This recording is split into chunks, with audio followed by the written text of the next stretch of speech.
Nasa kustodiya na ng pulisya ang 4 sa mga hinihinalang tumulong sa 3 presong Chinese na tumakas habang ibinibiyahe sa 13 Martires, Cavite nitong Miyerkules. May ulat on the spot si Ian Cruz.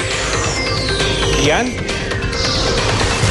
Yes, Rafi, 4 nga sa tinatayang 20 suspect na sangkot sa pag-rescue sa mga Chinese national sangkot umano sa bentahan ng illegal na droga na kinilala nga na sina Wang Lina, Li Lanyan alias Jackson D at Li Chanhua ang hawak ngayon ng Cavite Police Provincial Office.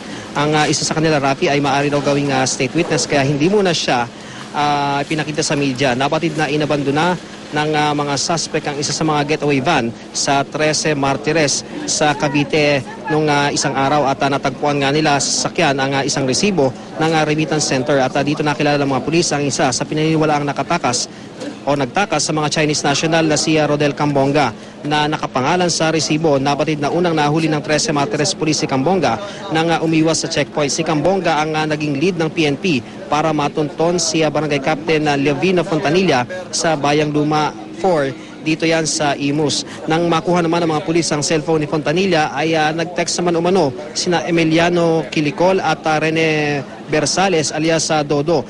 Kaya ang reason daw dyan, Rafi, ay kinukuha daw ng 2 suspect yung 10,000 pisong bayad nila sa nasabing operasyon. Kahapon nga ay kinatagpo ng mga pulis sa Baclaran, Parañaque, sina Quilicol at Bersales. Nanlaban pa raw sila pero naaresto rin kinalaunan. Sunod-sunod naman din, Rafi, yung ginawang operasyon kaya nakuha yung mga ebidensyang nakikita nyo ngayon sa inyong mga screen mula sa iba't ibang mga safe house sa mga suspect.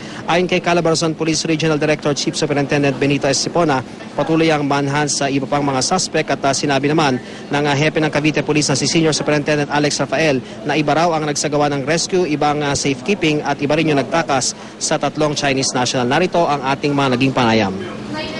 Hindi po ako kasama doon sa pagliligtas ng Chinese. Sinama po ako sa tao. Ang ginawa nila, binigyan po ako ng 10,000 para bumakap doon sa gagawin nila sa pagligtas. Sumunod na lang po ako dahil hindi na kami pinakawalan eh. Tulad ng sinabi kanina, tuloy-tuloy pa rin yung operations, ano? Ito, breakthrough lang ito. At least na-crack na yung kaso. Alam natin kung sino-sino na yung mga may kagagawan. After nung rescue, is gusto nilang gusto nilang malaman ngayon, gusto nilang kumontak sa grupo para maningil, siyempre. Asan na yung 10,000 namin? That time, nakontak nila si Kapitan, yun, pinasukan namin.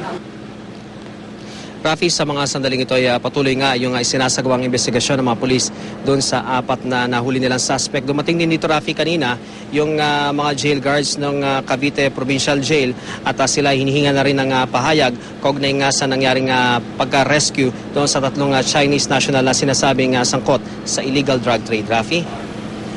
Maraming salamat, Ian Cruz.